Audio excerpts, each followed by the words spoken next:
சிம்ம ராசியில் பிறந்தவரா நீங்கள்? இந்த ஆண்டு, அதாவது 2025ஆம் ஆண்டு உங்களுக்கு ஆரோக்கியம் எப்படி இருக்கும் என்று பார்ப்போம். மேலும் இந்த ஆண்டு மிக சிறப்பாக அமைய செய்ய வேண்டிய பரிகாரங்கள் என்ன என்று பார்ப்போம், வாருங்கள். ஹஸ்டோ தமிழ் ஜெய் வியாசசேயின் வணக்கம். இந்த புத்தாண்டு, அதாவது 2025ஆம் ஆண்டு புதன்கிழமை அன்று பிறக்கிறது. மேலும் இந்த ஆண்டில் சனிப்பெயர்ச்சி, குரு பெயர்ச்சி, ராகு, கேது பெயர்ச்சிகள் என்று 3 முக்கிய பெயர்ச்சிகள் நிகழ இருக்கிறது என்பதை நீங்கள் அறிந்து இருப்பீர்கள்.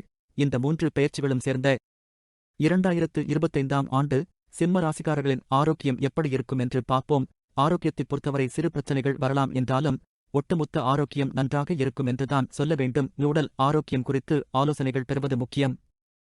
பார்வை சம்பந்தமான சிக்கல்கள் படிப்படியாக குறையும். தந்தையின் ஆரோக்கியத்தில் கூடுதல் கவனம் செலுத்த வேண்டும். சிம்ம ராசிக்காரர்கள் இந்த ஆண்டு மனரீதியாகவும் உடல் ரீதியாகவும் ஆரோக்கியமாக வைத்திருக்க புதிய வழிகளை முயற்சி செய்வார்கள். அதில் திருப்தியும் இருக்கும்.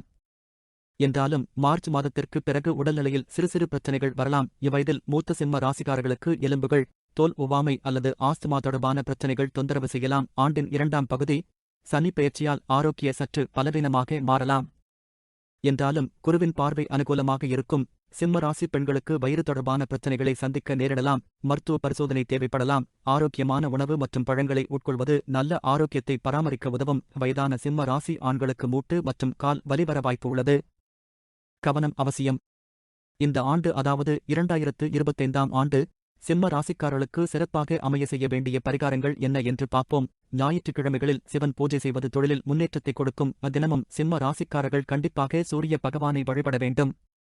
முடிந்தால் ஆதித்ய ஹிருதயத்தை பாராயணம் செய்தால் அனைத்திலும் வெற்றி கிட்டும். அவ்வயது முதிர்ந்தவர்களுக்கு ஆடை தானம் செய்வதனால் வாழ்வில் ஏற்றம் உண்டாகும். சனிக்கிழமைகளில் ஐயப்ப சுவாமியை வழிபட எண்ணத்தில் இருந்த குழப்பம் நீங்கி தெளிவு கிடைக்கும். பிரதோஷ நாள் அன்று சிவலிங்கத்திற்கு பால் அபிஷேகத்திற்கு பால் தானமாக கொடுப்பதால் வேலையில்லாதவர்களுக்கு வேலை கிடைக்கும். முடிந்தவர்கள் நாள்தோறும் நெற்றியில் குங்குமம் வைத்துக் கொள்வது நல்லது. புதிதாக வீடு கட்ட அல்லது வண்டி வாகனம் வாங்க விரும்பும் சிம்ம ராசிக்காரர்கள் செவ்வாய்க்கிழமைகளில் முருகப்பெருமானை வழிபடலாம்.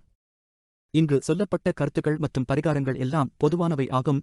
இது தனிப்பட்ட ஜாதகத்தை பொறுத்து கட்டாயம் மாறுபடும். புத்தாண்டு வாழ்த்துக்கள். நன்றி, வணக்கம்.